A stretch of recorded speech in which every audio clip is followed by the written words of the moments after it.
Começando com o número 10, temos Black Myth Wukong. Era difícil não ficar meio desconfiado com o jogo, principalmente com os gráficos. Os trailers pareciam bons demais para ser verdade. Mas agora, com o jogo final nas mãos da galera, até os mais céticos têm que admitir. Esse jogo é coisa séria. É um feito impressionante, com alguns dos visuais mais detalhados e bem trabalhados que eu já vi em um game. É um jogo poderoso, cheio de cenários deslumbrantes e pequenos detalhes incríveis. A física da água, a iluminação, fica tão realista que em certos momentos parece que você está olhando para algo de verdade, se não contar o Homem Macaco, claro. E não é só o design dos mundos que impressiona. Os inimigos, as armaduras, cada item no seu inventário é absurdamente detalhado. E acredite ou não, cada objeto que você coleta é um modelo 3D de verdade. Eu achava que algumas coisas eram só arte, mas não, tudo é completamente modelado em 3D. Tudo é muito impressionante.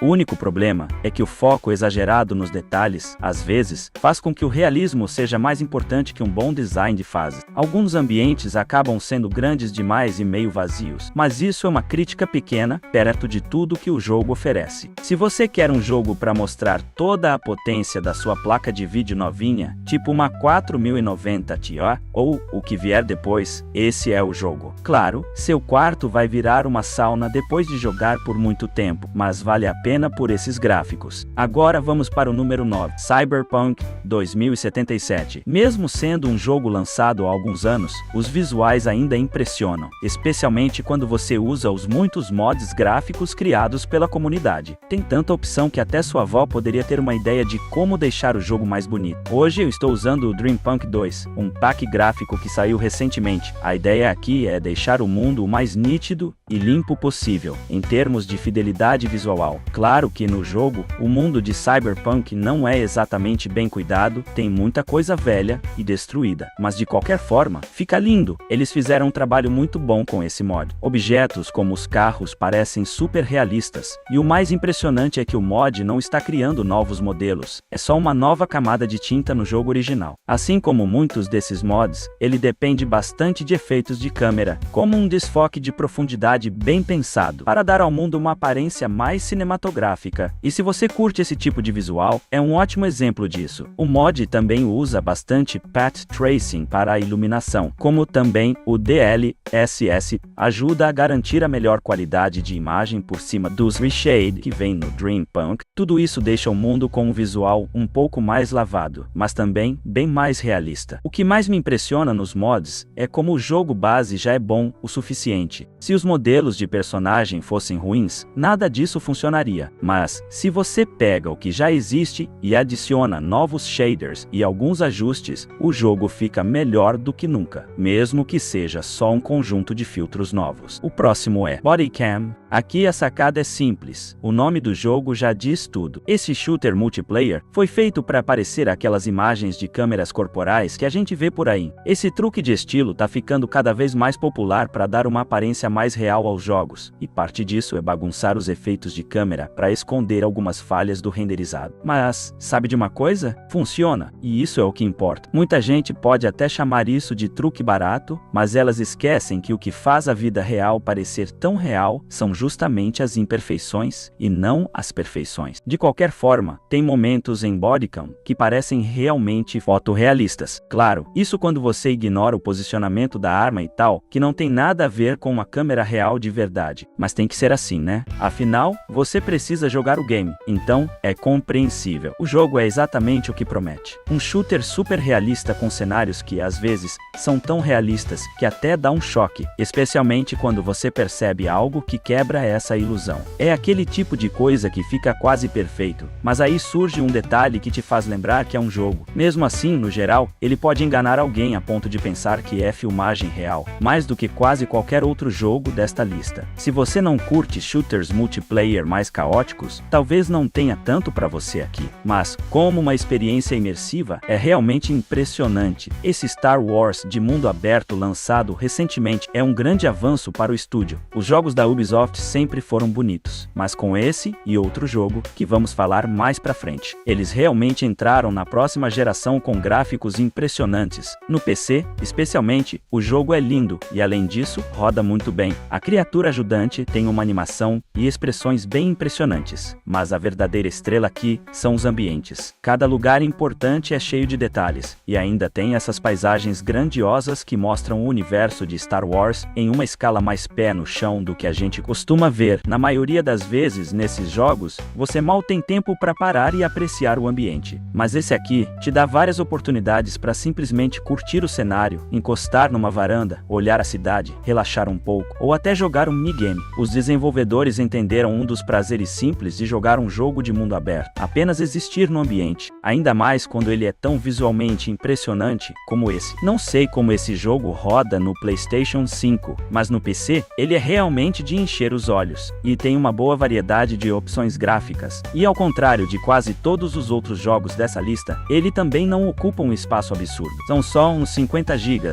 o que é muito bem-vindo quando você joga muitos desses jogos. Stellar Blade. Esse exclusivo do PlayStation 5 ainda não chegou ao PC, mas é impressionante o que conseguiram fazer com o hardware que tinham disponível. O jogo roda suavemente a 60 quadros por segundo, e além disso, os gráficos são muito impressionantes na maior parte do tempo. Os cenários são, em sua maioria, ruínas decadentes e desertos, mas conseguem transformar essas áreas, que normalmente seriam monótonas, em algo visualmente dinâmico e interessante. Isso é muito mérito do design artístico, mas os ambientes extremamente detalhados também impressionam, assim como os personagens ciborgues bizarros que você encontra pelo caminho. Claro, a verdadeira estrela do jogo é a Eve. Dá pra ver claramente que ela recebeu a maior atenção dos desenvolvedores, mas não é a única personagem impressionante no jogo. Os personagens mais estranhos que você encontra são, de certa forma, ainda mais impressionantes, tanto em termos de fidelidade gráfica quanto de design artístico. Há vários momentos no jogo que são simplesmente impressionantes, especialmente quando você chega no elevador espacial e tem vistas diferentes do horizonte enquanto sobe para o espaço, mesmo que não seja um jogo que esteja usando o máximo de potência, já que está preso no PlayStation 5 por enquanto. O que conseguiram alcançar aqui é impressionante. Nobody Wants to Die. Esse jogo de aventura, que é pequeno, mas se destaca por uma coisa: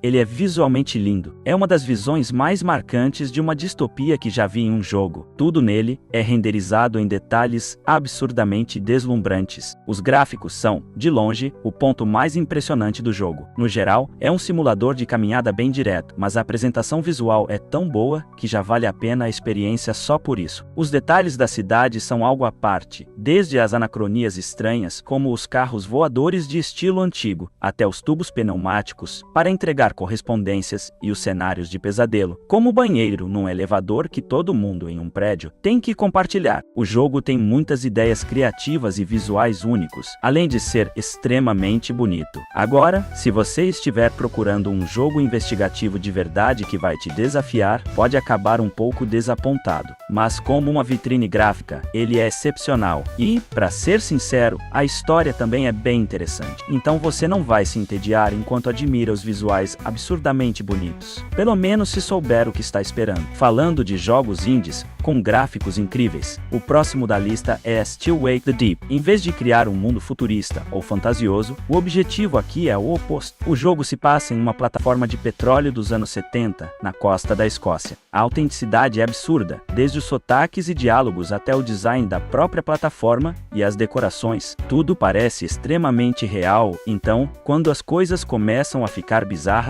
isso fica ainda mais evidente. A plataforma em si é relativamente pequena, mas cheia de vida e detalhes. E o que é ainda mais impressionante, pelo menos para um jogo indie, são os modelos dos personagens e as animações, que em alguns momentos parecem bem realistas. A força da arte do jogo realmente aparece quando as coisas ficam mais surreais. Algumas das formas que o jogo usa para mostrar corpos humanos distorcidos e deformados são das coisas mais nojentas que eu já vi em um jogo, especialmente porque tudo parece muito realista. O que mais me chama a atenção são os pequenos detalhes, como a sujeira nas paredes. Tem algo nisso que parece totalmente diferente. Não é o jogo de terror mais intenso de todos os tempos, mas tem personagens muito bons e gráficos impressionantes. Final Fantasy VII Rebirth. Parece até desnecessário colocar um jogo como esse na lista. Acho que todo mundo meio que já aceita que ele é visualmente incrível, mas o que precisa ser dito é que a Square Enix conseguiu conseguiu algo realmente impressionante com esse jogo. Visualmente, ele está em outro nível. Desde os modelos dos personagens até os cenários e a escala geral do jogo, é uma conquista incrível. A maneira como o jogo mistura arte, design e gráficos é algo que chama muito a atenção. Ele tem alguns dos cenários mais lindamente renderizados que você já viu em um jogo, possivelmente de todos os tempos. Tudo é tão cheio de detalhes que pode até ser meio avassalador. Rebirth não chega à fidelidade de algo como Black Myth Wukong rodando em um PC top de linha, porque o PlayStation 5 não tem essa potência toda. Mas o que eles conseguiram fazer aqui é extremamente impressionante e vai ser ainda mais incrível quando o jogo finalmente sair para PC, seja lá quando isso acontecer. Falando em jogos esquecidos,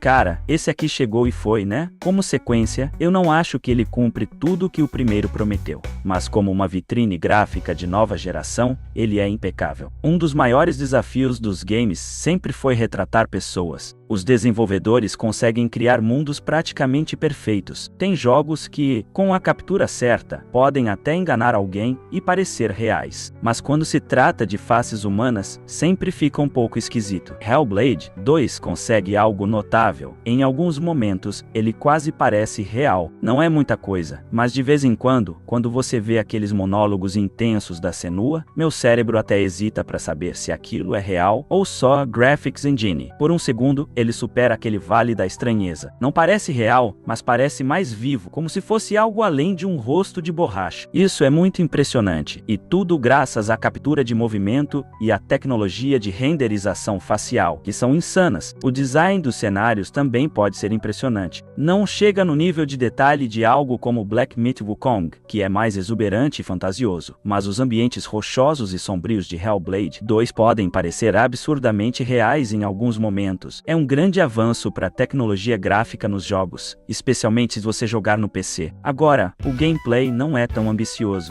É basicamente uma repetição do primeiro jogo, mas os gráficos, incríveis. Especialmente considerando que vem de um estúdio pequeno. Acho que é por isso que demorou tanto para sair. E é isso por hoje. Deixe um comentário, conta pra gente o que você achou. Se gostou do vídeo, dá um like. E se ainda não está inscrito, essa é uma ótima hora para fazer isso. A gente posta vídeos novos todos os dias da semana. A melhor forma de não perder nada é se inscrever e ativar as notificações. Como sempre, muito obrigado por assistir. E a gente se vê na próxima aqui no Tô Jogando.